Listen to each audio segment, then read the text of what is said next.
dangerous and cool. And sometimes like stupid. For example, there's a lot of needles in fingers and like cutting off moles' feet in order to put around your neck to heal something, or like charming warts off of your fingers. And it really bewitched me because the first sentence in the book says something like the hardest thing in the world is to get rid of superstitious prejudices. And I thought, oh wow, that's a perfect example of how difficult it is for like any prejudices to be given up. Like, how do you get into the mind of someone, let's say, that is like ignorant or against something, like is racist, is sexist, is transphobic, is etc. How do you get into the mind of that person when they have been like taught one thing over many years? Like how do you begin to understand that? Can you like empathize with them? Do you pity them? Or is it basically them choosing to be, you know, ignorant? So the clutching at straws compositions were about a kind of like visualization of people touching each other, passing on traditions, but also of people being in a sort of like chaotic mess. You can't really tell if it's like happy or like painful or like violent, because you can't see the facial expressions. All you can see is like hands interacting with bodies. And then if you turn, you see this lovely wall of clutching at straws, and then not clutching at straws, a cure for warts, and then a cure for rheumatism, and then snake compositions, and then my like fruit and milk compositions. So this first one is what I was talking about before. It's one of the bigger paintings. This painting is called Cure for Warts, and in the book I was talking about, there's a lot of discussion about warts. I guess warts were a large part of life back then. And so one of the cures was that if you get a needle and stick it into your wart, and then you stick that needle into a tree, and a knot will grow from the tree, then your wart should go. And basically why I like thinking about and visualizing these thoughts is because they seem like silly enough, even if they seem quite innocent, and they seem very like weighted on a sort of fairy tale logic that you might spring to. Of course, back then you wouldn't have had science in the way that we had, so kind of using symbolism to make sense of the world seems like a fair enough thing to do.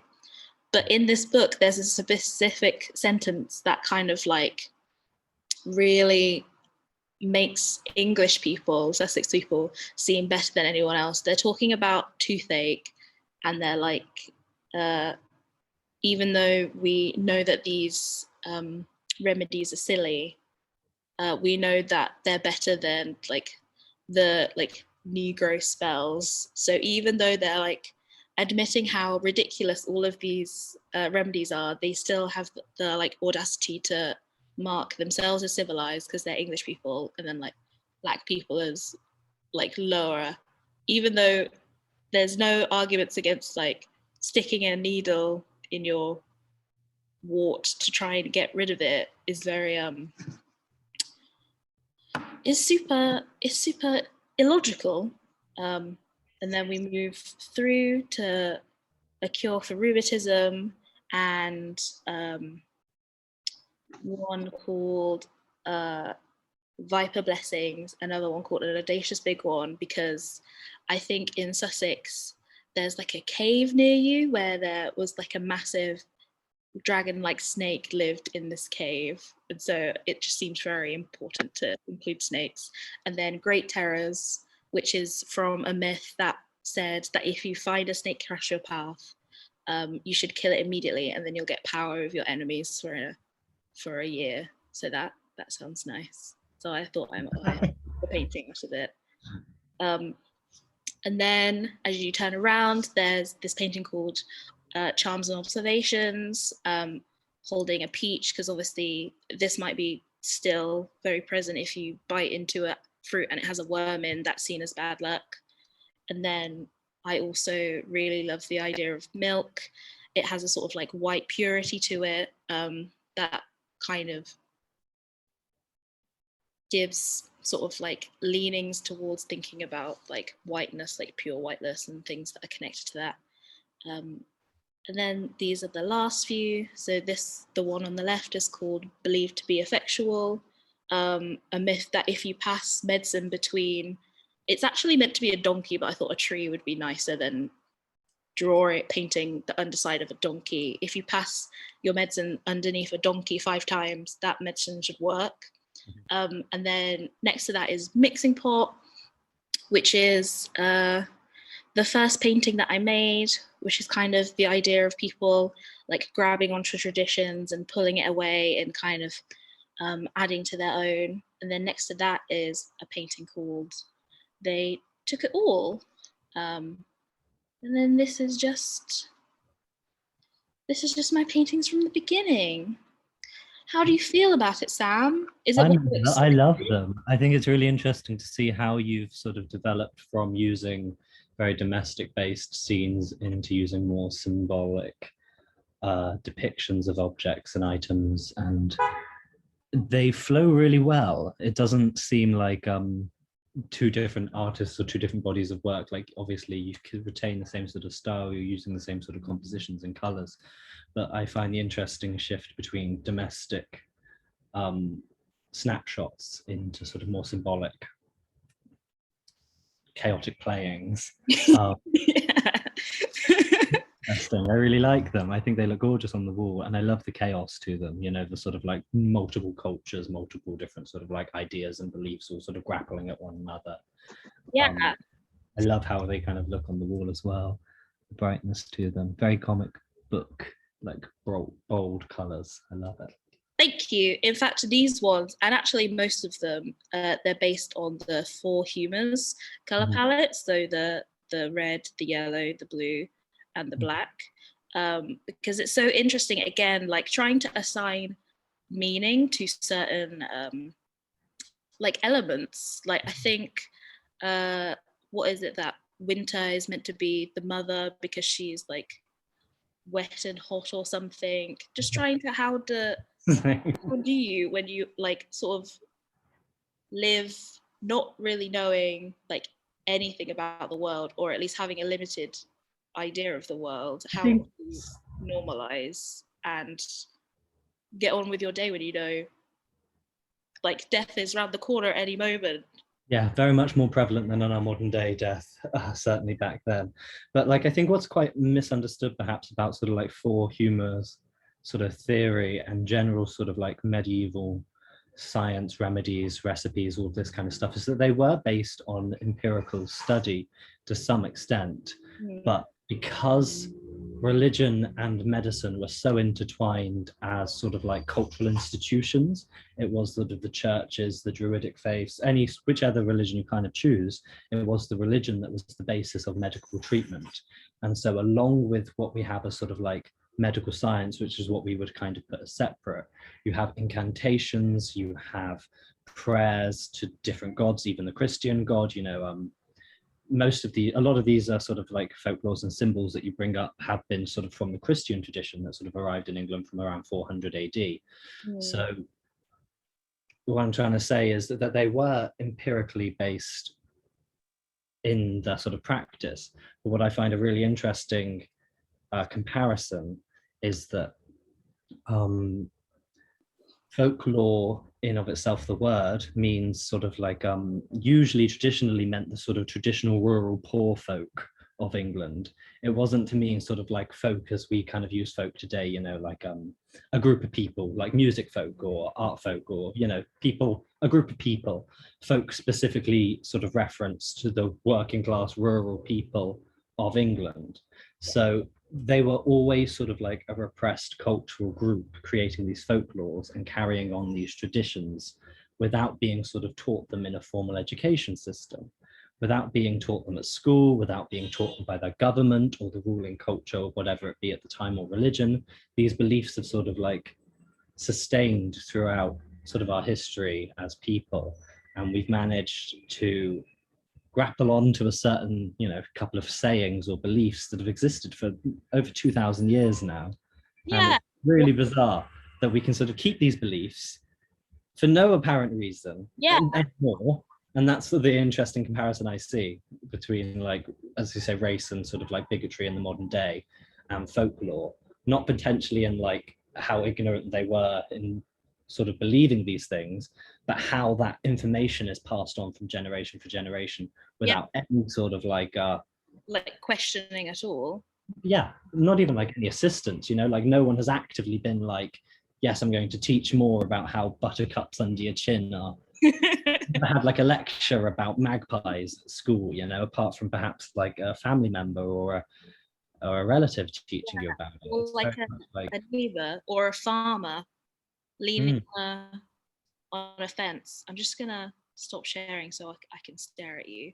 And the same, I was just thinking today how you literally, what is very normal is for you to just wish someone luck, even though that like they might not believe in luck, but it's so normal for you to be like, oh, I'm doing this, oh, good luck, even though it really means nothing, but it's so ingrained in us to do. Goodbye, God be with you. I mean, most people wouldn't say it's superstitious, but it is potentially, a charm to some extent. You're giving a blessing onto somebody that the deity will be with them. Yeah. And then even though we're talking about it, and I'll go back to the author, because we love talking about the author, because she really writes interesting prose in this book. But I obviously grew up in Peterborough, and I didn't go to a overtly religious school, and yet during making the paintings for this show, so much religious imagery was like leaking through. I was only really trying to think of rural, natural imagery, greens, trees, fruit, snakes. It just so happens that they are also part of like Christian law, and then also part of like so many other religious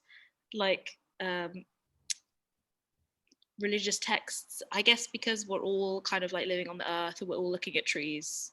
Well, it was actually a very intentional thing that Christian sort of church did around the sort of 500 AD. They kind of started, perhaps a bit later, don't quote me on that.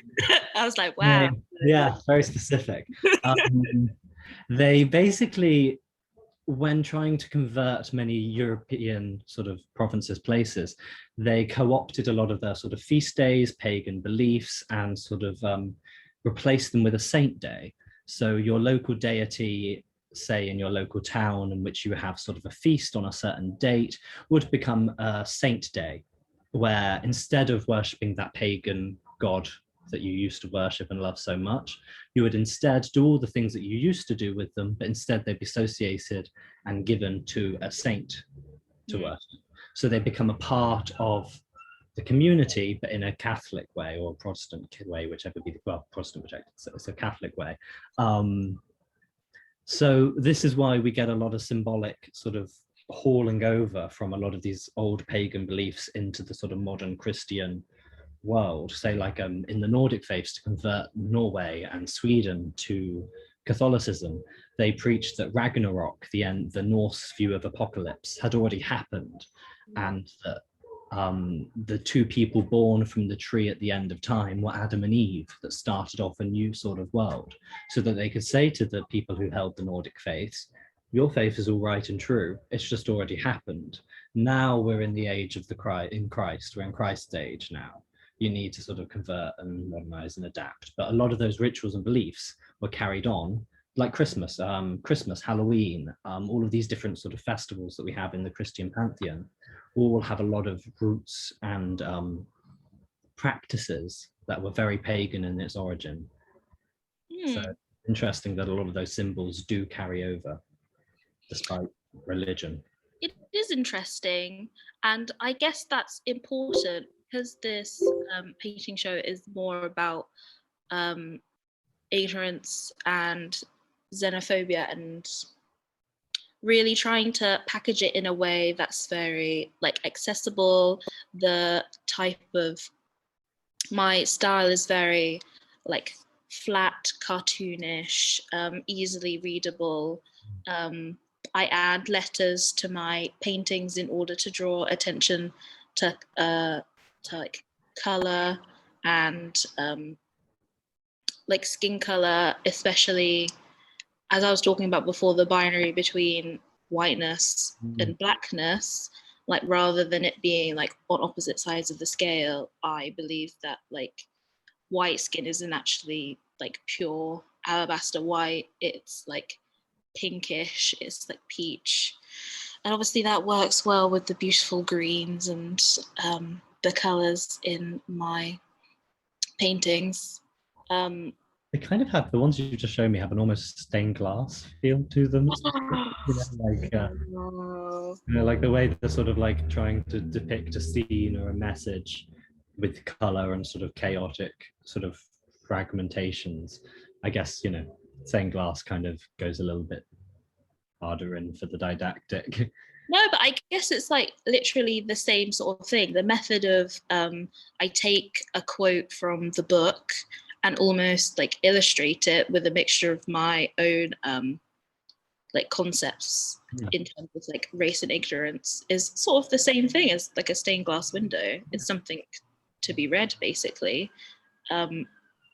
Oh yeah, and we were talking about like the common folk before, and what's interesting about this is when I was making these paintings, I read the book properly, but I never got the sort of like classist overtones that this author was really giving. She really she used phrases like the lower folk and talking about how once you learn something, you can't unlearn it, which is absolutely like not true. We've like seen that over the past few years. Well, I guess we see it more overtly because of social media and like Instagram, like the Black Lives Matter marches and everyone sharing infographics about certain statistics about that.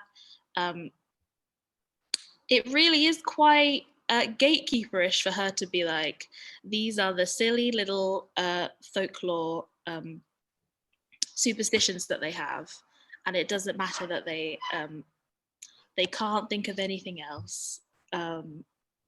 This is all they have.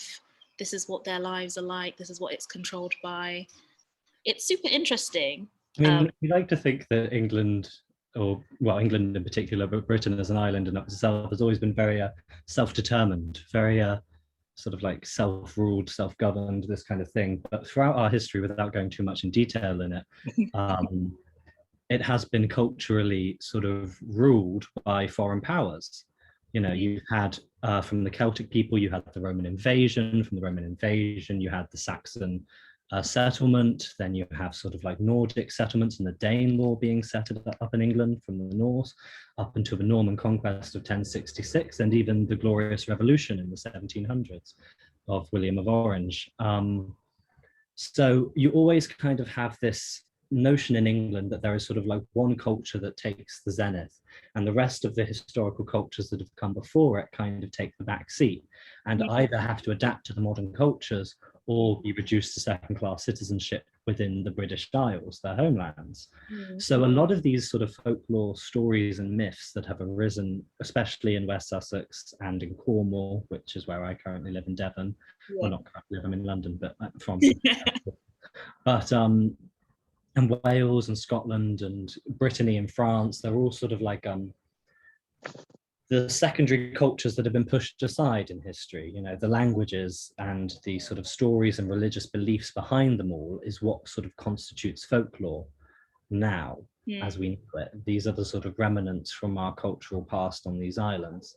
And what's interesting is that it is always usually the ruling culture that kind of like pushes everything else down as superstitious, silly, unempirical, non-scientific, all of these kinds of things. And it was very much something the Protestant movement did to paganism and folklore as well, is to try and lump Catholicism and paganism all sort of together as an evil.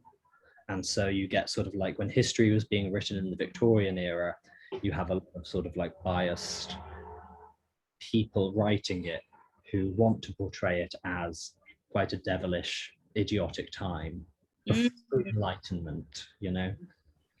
Yeah. So it's just interesting how Yeah. it's very much been about a cultural war to some extent in England this whole time. And then I think I'm trying to subvert it, as I say, these like stupid, idiotic remedies.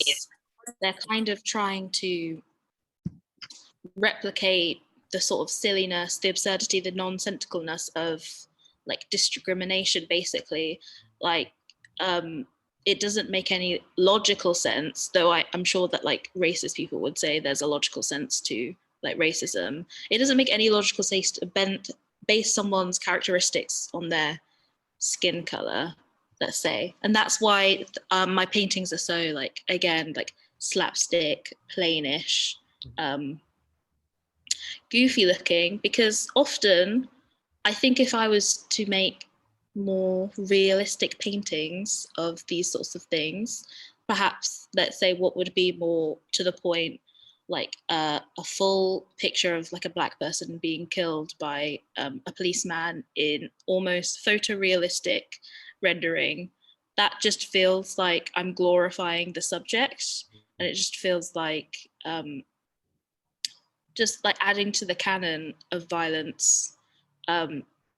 And I just think you can add so much more meaning, so much more nuance in the way I've chosen to paint, basically. The idea should be treated as such. Yeah, exactly. It's an absurd subject, so I must make absurd paintings. I hope that is followed through. Sometimes when people look at my work, they don't know it's about race. However, I quite enjoy that, because it's the same with when you start to learn about like post-colonial theory and like race, and you start to talk to people. That's when you begin to see that like, oh, everything's about race. Oh, everything that I encounter is about me being a woman, or me being a man, or me being something in between, you know, and that you begin to see things in a different way.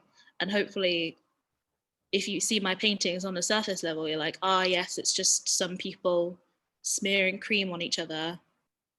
But if I guess other people of color have come up to me and been like, oh, it's so comforting to see someone working through these ideas. I like the cream image as well, because we were talking a lot about fake tanning as well, haven't we? Yeah. I like, behind me is my two paintings for this show I'm doing about fake tan, and it's probably more focused on skin color and like how people choose to dye their skin when we live in a society that sees darker skin color as like a negative thing. So it's very odd. Oh, what? Cliff, you changed your image to a picture of me. Wow. That's wonderful. That is wonderful. Sam, do you have any favorite superstitions? Oh, Jesus. Sorry. No, I wouldn't dare go that far as to say that. I really love magpies. I find the symbolism behind magpies really interesting, and that's how something that people are still so attached to. You just can't shake being suspicious of them. They're just generally shady birds, and I just like how we've sort of mythologized these sort of creatures as like these harbingers of death and symbols of demons, or potentially even harbingers of like marriage and joy and mirth and all of these things. It's a really, really complex but interesting image that, you know, we've attached to just a bird. It's just doing its thing. Yeah. But we have all of these connotations about them. But they are really interesting. That's really the same for like the snake as well. Like we know the snake from like the Garden of Eden and Cleopatra. Well, yeah, Cleopatra was traditionally killed herself with a snake. You have the Garden of the Hesperides in Greek mythology with the sort of 1,000 snake-headed dragon Langdon, something along those lines, who Hercules has to slay as one of his trials with the Hesperides. You have Norse mythology, a lot of sort of reference to snake, even in Chinese mythology, Egyptian mythology. You have a very big focus on snakes. Everyone has an opinion on the snakes, and most of them aren't great. You have quite a positive story about a Chinese snake demon and her husband. That's a really kind of a sweet one, but you rarely get sort of positive stories about snakes. They're usually harbingers of evil, because I think snakes are like quite otherly. They're entirely different from us. They have no legs that we can see. They wriggle around on the ground as close to the ground as possible, and in like sort of the Western philosophical canon, anything towards the ground is kind of, you know, rooted in the earth, where in Platonic theory anything above in the air is godly, goodly. Ooh, like a bird. Crawling on their bellies on the ground is a very medieval way. Like snails were also, like, if you look in the sort of like margins of a lot of medieval manuscripts, you see a lot of bizarre snails that are like contorted in weird ways, fighting knights, and they're sort of like posed as these big monsters, you know, like dragons almost, but it's just like a bunch of knights fighting a snail. And sort of, I think a lot of theory will say that that's because they walk on their bellies. They sort of debase themselves to the ground and the hedonistic pleasures that sort of go with it, rather than sort of like following a divine light. But there are many sort of interpretations of what that can be, but I think it's very sort of telling that snakes have a very similar fate in symbolism and folklore. Yeah, but in reality, I feel like snakes are harmless. They're pretty chill creatures, yeah. You used to have a snake? I used to have a pet snake, and she was very lovely. She never harmed anyone. She, you know, apart from a couple of mice that obviously were fed to her, not live. That's not how they do it anymore. But no, very nice creatures, very, very lovely creatures. They're not inherently evil in any way. No, but this is, I guess, this is the thing that's like the main thing in the show. If you have one set idea, you have one object, and there's connotations on it, that is more what the object will be seen as. Like, if you see snakes as unlucky, that will color your mind about a snake. Very hard to get over those sort of natural responses that you have to things that have been entrained into you, like spiders. No matter what anyone tells me about spiders and how chill they are, I can't do it. I see one, I jump, I go everywhere. It's not happening. But, you know, it's just those natural responses that have sort of been built into you. Like, whilst there is some medical things behind, like dock leaves to cure nettle leaves, it's only really the moisture that potentially might cause relief, or placebo potentially. I'm not sure to extent on the science behind it, but I don't think there's much behind it. In part, even in like the internet has kind of taken on folklore. You know, sorry, Sam. I love that so much, but we're gonna answer some questions in the last 50 minutes because we have two. We only have 15 minutes left. Oh gosh. Almost 15 minutes. Let's go for questions. So someone said, did you choose this cartoonish drawing style of representation, or did you develop it? Did I choose it? I think like a mixture of things. I think it kind of came to me naturally. My natural drawing style is quite cartoonish. Sometimes I think drawing realistically, to try really hard and be like have precision drawing sometimes isn't as good as, let's say, confident lines and like natural mistakes that happen with mark making. So it just elapsed that my natural drawing style was quite cartoonish, and then I looked at a lot of 18th century caricature, which was a lot of incidences where it was the first time that black and white figures were interacting, and within those figures they had connotations with their characteristics within them. So I found it really useful to copy that style. And then it just kind of like went from there. And because this style is very like line based, it's also very quick. And because the the subject matter is very urgent. It's very now. It's about like racism, sexism, othering.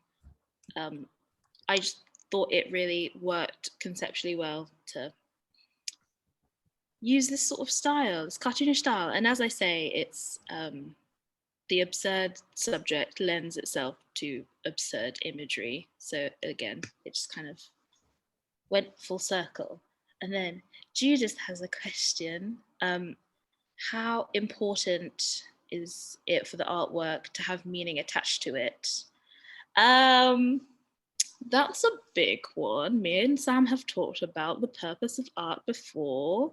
I personally like art that has meaning attached to it, in that I often think a lot of art is born out of political, social meaning, cultural meaning. I really love, I'm sure you all know about like art for art's sake. I love like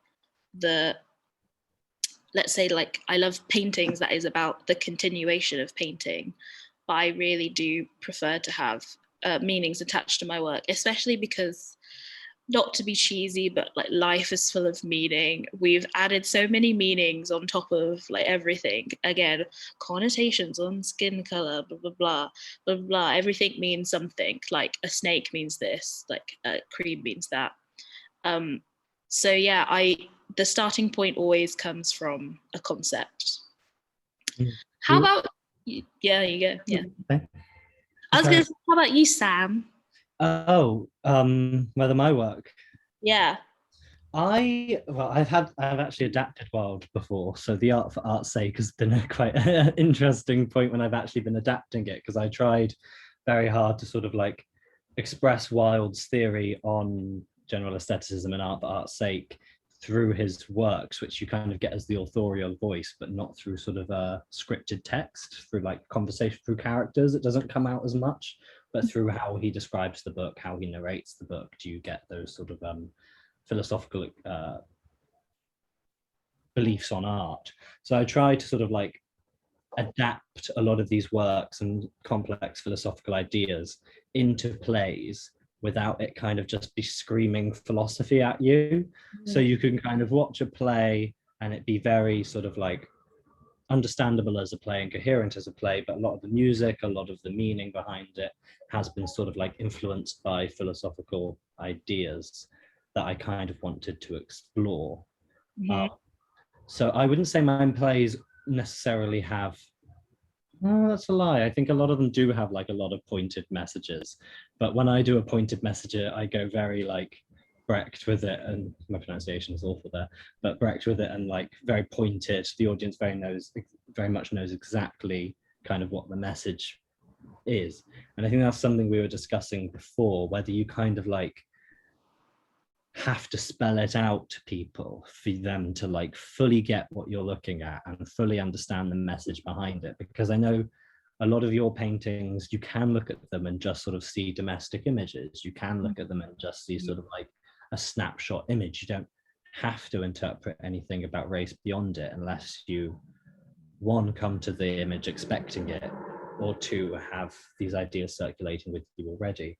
So I feel like it's very much a weird line, isn't it, of like trying to think, have I gone far enough to make this message clear, or have I gone too far that it just sort of screams obvious? Yeah, and then are you losing, let's say, like the art of writing in order to forward the concept? And I think that sometimes happens with painting as well. Like it's a real fun balance between your concept and the art. You would ever collab? Oh, sorry, what's this? Would you rather visit an exhibition about folklore or painting? Where do you take your key inspiration from? Where will it take you next, do you think? From Lucy Day. And also, we both seem to have a great working friendship and shared ideas. Do we think we might ever collaborate on something? Wow. Should we answer the first one? Would you rather visit an exhibition about folklore, about paintings?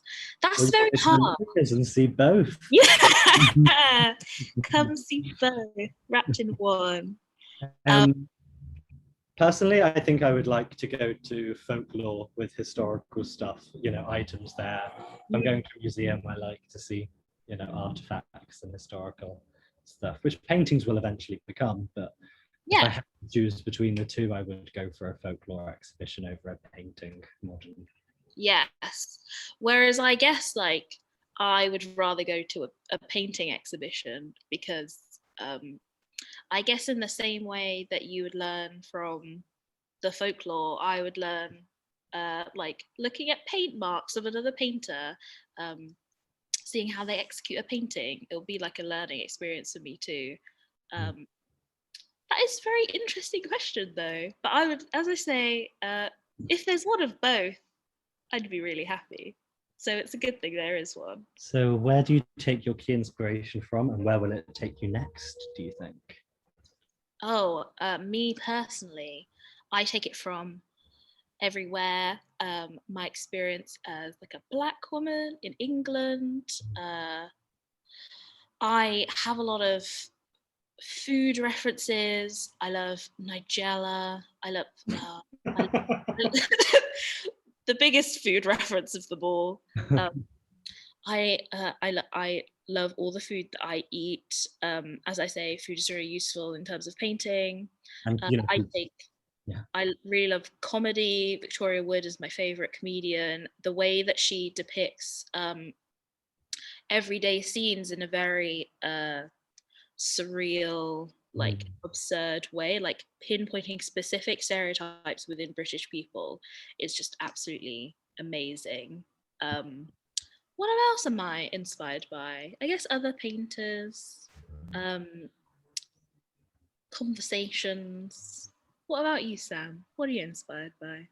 I'm not sure, but when I know it, I like know it and I do it. Yeah. I have like it just sort of like strikes you, doesn't it?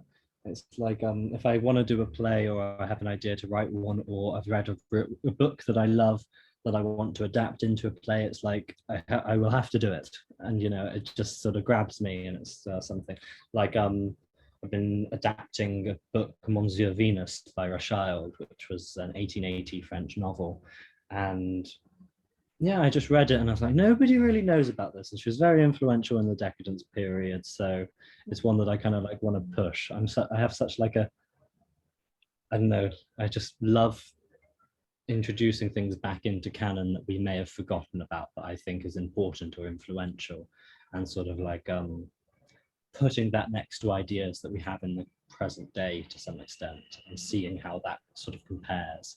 I find that really interesting, how sort of like 1880s French society's views on gender can be compared to the modern day's perspectives on gender, or how a medieval society's views on relationships, individuals, how the mind works can be viewed to ours. And I enjoy creating like plays and writings that sort of combine these ideas, to have very modern people almost living in a medieval world, but not being confused or outside of it, but being a part of that. It's interesting.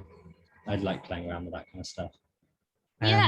Do we collaborate on anything? What should we collaborate on?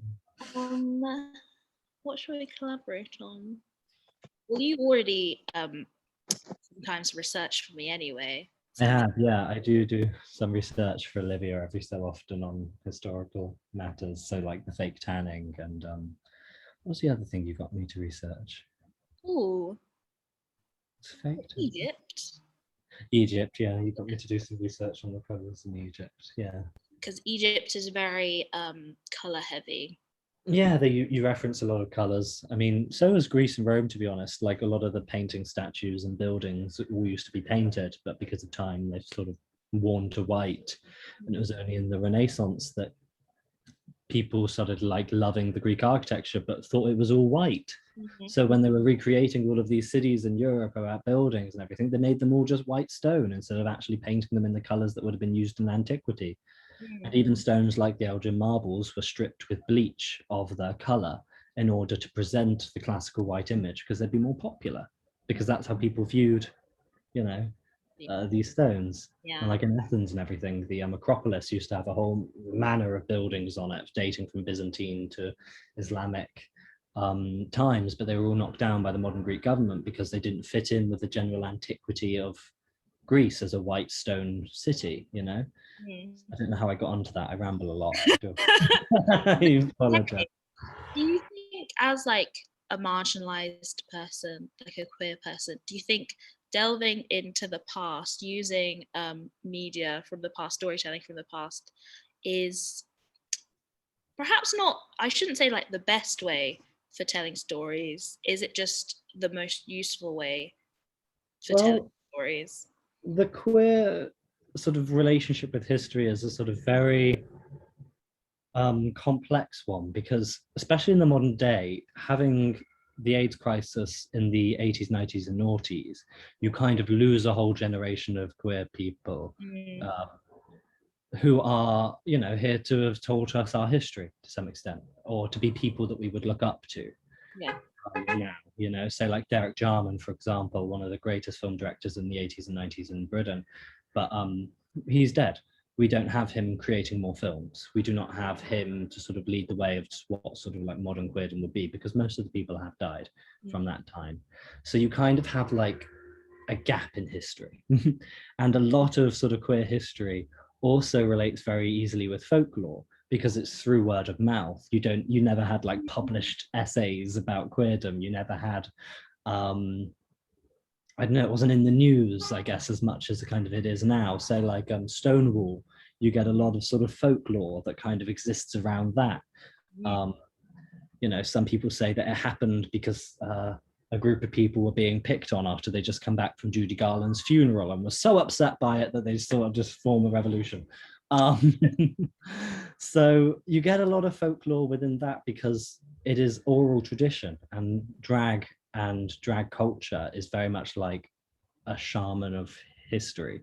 You know, you're emulating a historical icon to some extent and bringing it to the present to teach people who that person was, and to sort of like give off a glimmer of their glamour, you know, like when you perform. So as I guess a queer person, my relation to history is sort of like, I also get really bogged down on the point that sort of like queerdom and gayness wasn't really outlawed until about the 1500s. So Elizabeth I sumptuary laws in England, or like the Protestant Reformation that sort of like solidified it. I mean, they weren't too fond of it in the Catholic Church, but it was dealt with, you know, it wasn't as heinous of a sin. And prior to that, in the sort of paganistic world, it was fine. Around the world, you have sort of like multiple multiple genders living in India. You have sort of Native Americans having a sort of third gender as well.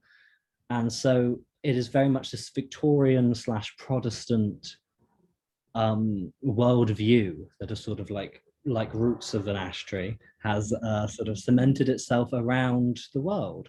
And I get kind of like indignant a little bit about history, because I know it's only been the past 400 or 500 years that these ideas have developed. So we can revert. It's just there's a lot of like gunk in the way. Yeah. And then on top of that, there's the whole sort of thing with like whitewashing history, like seeing history in a way that's only through like white people, I would say. And it's very difficult to try and get a sense of self, especially when you don't see history, like you don't see yourself within history, let's say.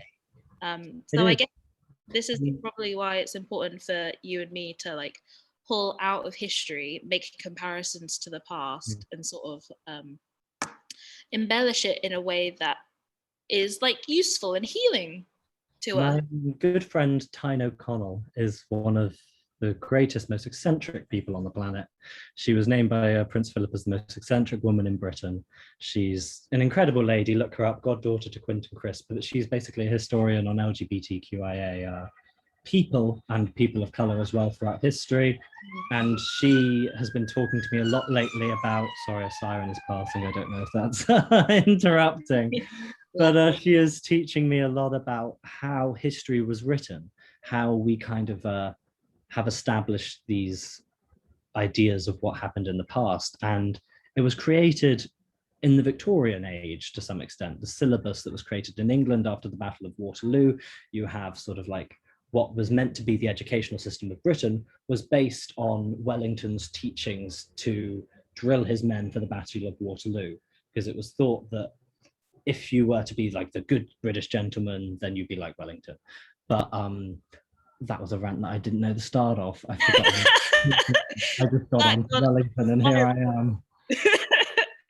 That's okay, Sam. I don't know what I was starting with that. Does anyone remember? I do apologize. You were talking about the healing process of using the past, pulling from the past to make sense of the present, let's say. It was established in the Victorian era, this whole notion of past history, and it is not true. The fact that sort of like Black people have been on this island since before the Romans. Yeah, they were in port and everything. Men dressing as women around London being very commonplace until Oliver Cromwell.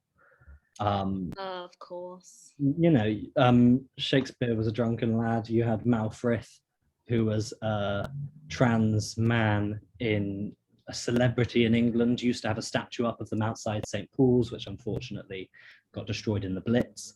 But they were a very celebrated figure of their daytime, being a transgender man in the 1600s. You have so many people throughout history, people who would leave slave uprisings, so many individuals that have been relegated to sort of very dusty first sources, but not brought into the historical canon as perhaps they should be.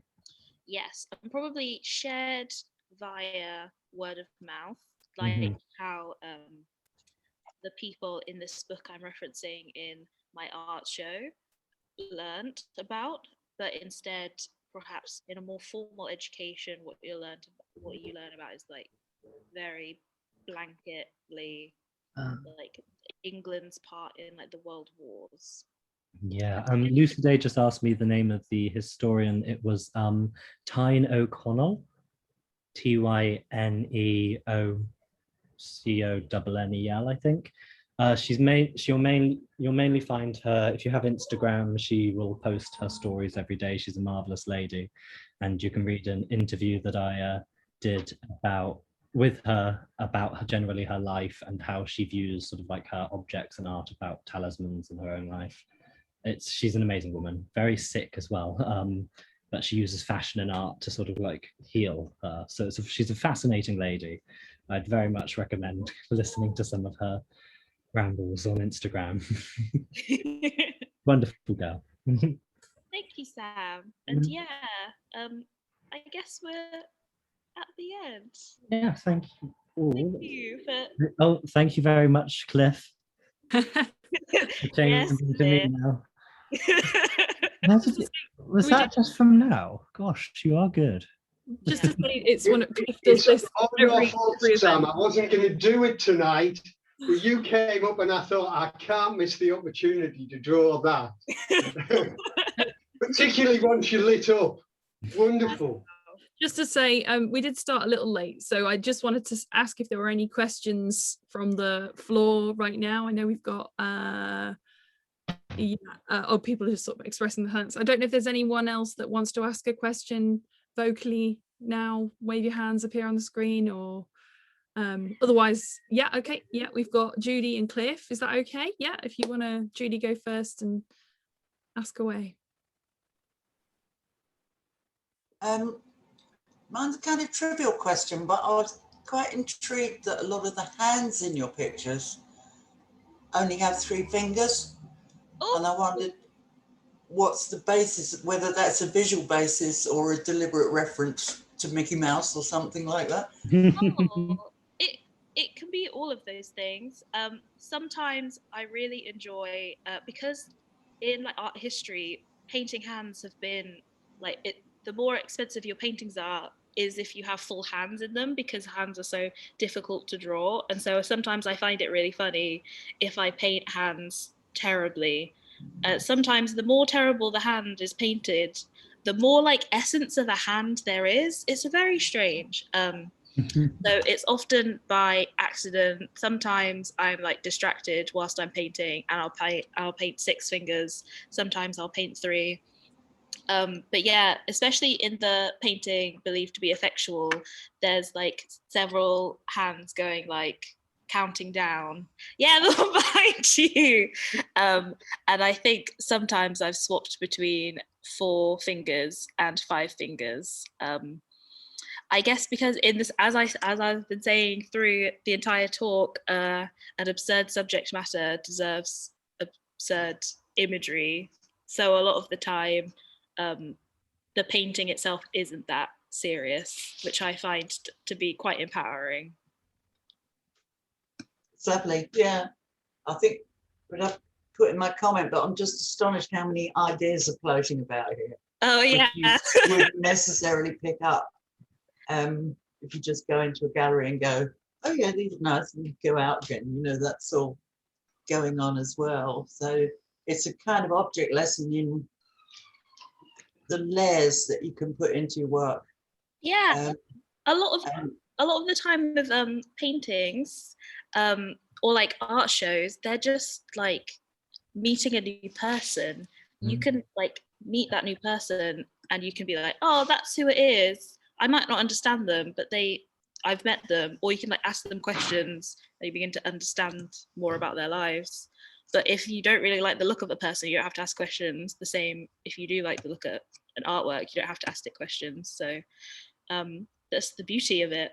That's what I love about plays rather than writing. I mean, I do like writing as well, but when I get to do something visual like directing a play, you get to do the music choices, the lighting, I do projections, I have sort of clips of film within it as well. So I like to sort of like build up these sort of layers that will have sort of like slight cultural nuggets or references to something historical within it. But unless you kind of know kind of what that is, you kind of wash over your head and be background noise that will just add to the general enjoyment of the piece. But if you are, say, for example, aware of a certain song in a piece, you know the connotations that also adds to it. It's just extra layers that kind of give a world more flavor to it, more realism to it. Like when you're painting, the world around the painting is what you flesh out as the artist. The painting itself is just, speak cliche, the tip of the iceberg, you know? Like the actual painting is just your tip of like the whole thought process and being that is you behind the work. Yeah, exactly. Did Cliff have a question? Yeah, I'm quite interested in the idea. I love the work and I've loved the conversation between the two of you. I'm quite interested in the idea that you've used a historic document, and Sam's talked about historic documents giving us different views on how things actually were. I mean, certainly in relation to the whole homosexuality bit was so much different from how we think about how it was, which comes a lot from the Victorian period, certainly. I'm quite interested in what do you think the historic documents are going to say about how we are now? And what are the ridiculous things that are going to be put down that go, well, look, this is what they were. But actually, it was ridiculous. It's part of what's being projected to say, we want you to look at it in this way. Exactly. I mean, history is a very fickle like thing. How we look at the past very much relates on what we have surviving of the past. You know, so how we look at ancient Britain, we can only do through people, text, you know, sources like that. Whereas what's really interesting about now is there will be so much source material that it's almost going to be impossible. You have so much data on every single person on the planet almost, sort of creating a unitary idea of history and how things evolved is almost impossible. You can get the fact of the dates, you can get what roughly happened, but the plurality of expressions and individuals all contributing to historical sources through the use of internet, unless we lost the use of the internet, which would be a like calamity. Yeah, and then on top of that, you don't know if people are like lying or being authentic, all of these blogs, like what is truth basically. And that like I love to think about like incels. Sam, do you know what incels are? Yes, I do.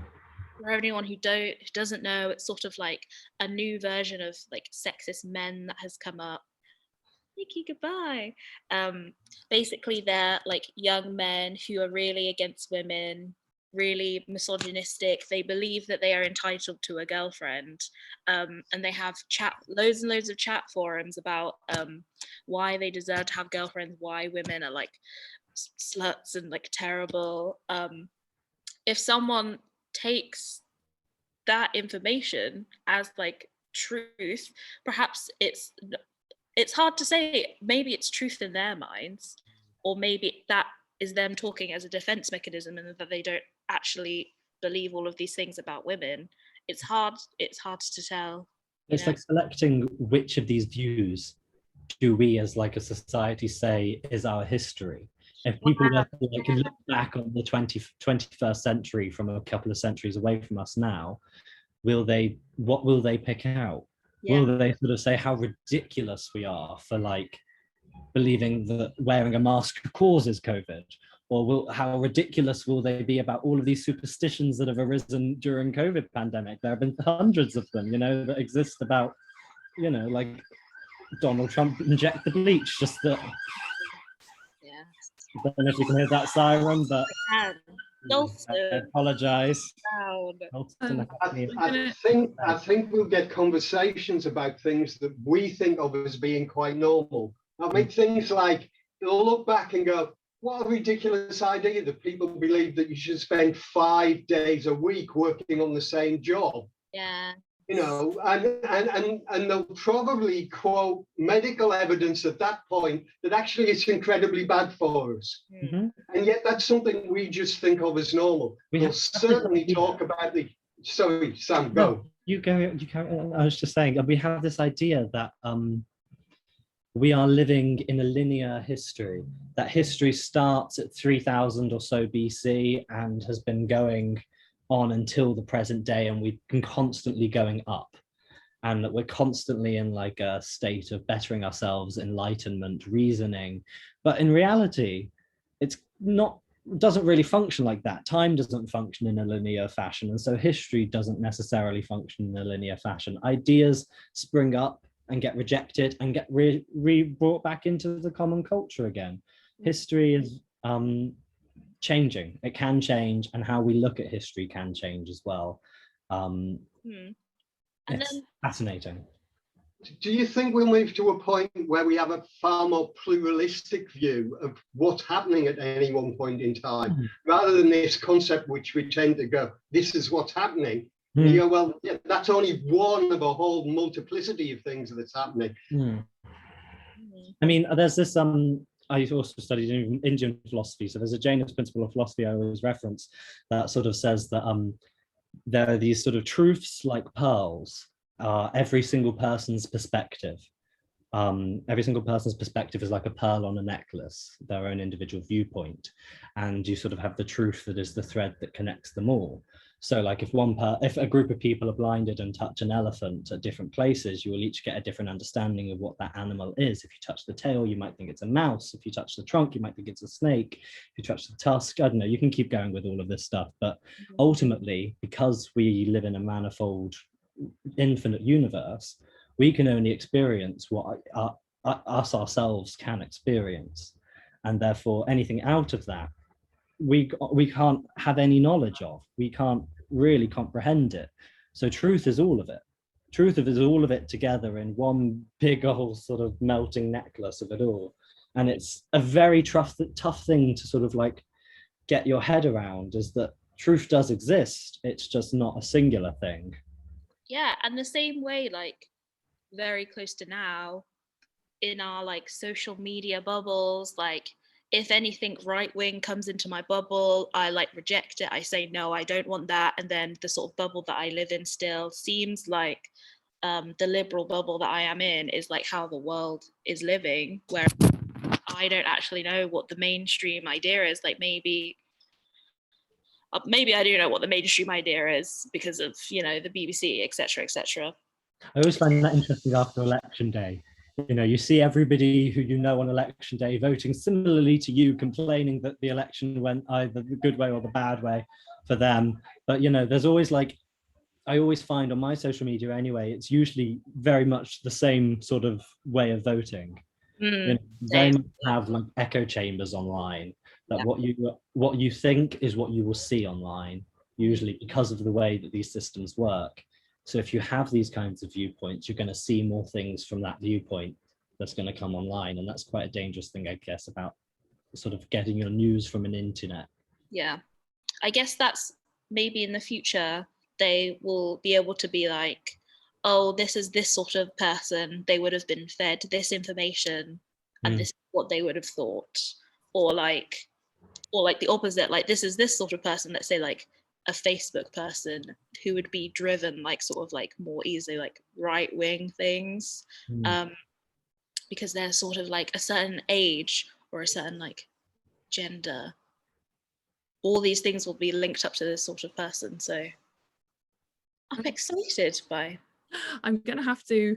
Yeah, that's fair enough. I think actually I was gonna take Chair's liberty and actually, Cliff, I was thinking a similar line to you, which is actually when Olivia, you're talking about your reference or like things you're interested in, what inspires you. You're talking about Victoria Wood or Nigella and like working around like food and fake tan and a lot of the sort of more like pop culture type references. And then that got me thinking about, you know, when does pop culture become like folklore? And Cliff's ideas about like, you know, we've been talking about folklore of the future or popular culture. How will those artifacts kind of I love the idea that society collapses and about 1,000 years later someone discovers Lady Gaga and is amazed at our deity. Well, it just really reminded me of something that came up. I was reading an article today, and it was the new contemporary or the 20th and 21st century galleries at the V&A that have just opened, and how they've had a rapid response collecting policy in place since 2014, I think it is,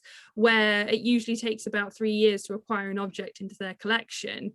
But one department actually was set up to just collect objects kind of the now, of the present, that often reference kind of political movements or grassroots movements, that sort of thing, or popular culture. So they've got like a pair of Katy Perry endorsed false eyelashes that you can buy in Tesco and things like that, or a book on like selfies by Kim Kardashian. So it's that kind of idea of going back to the question about objects, folkloric objects in a museum or paintings. It's kind of like, yeah, and the future, kind of what will those things then become? But there's lots to talk about, think about, and I just want to say thank you both so much, and to all our audience for contributing and asking some really great questions. Do go and see Olivia's show at Vaults. There's a few weeks left, and guys, keep us posted on what you're up to on social media, and we'll sort of share and let us know what you're up to, Olivia and Sam. And I will draw the evening to a close and say thank you. I'll give you a round of applause. I'm sure everyone else will, muted or not, and say thank you so much and good evening and goodbye, everyone. Goodbye. Thank you so much. It was lovely. Bye, guys. Bye. Thank you. That was fab. Thanks. Bye.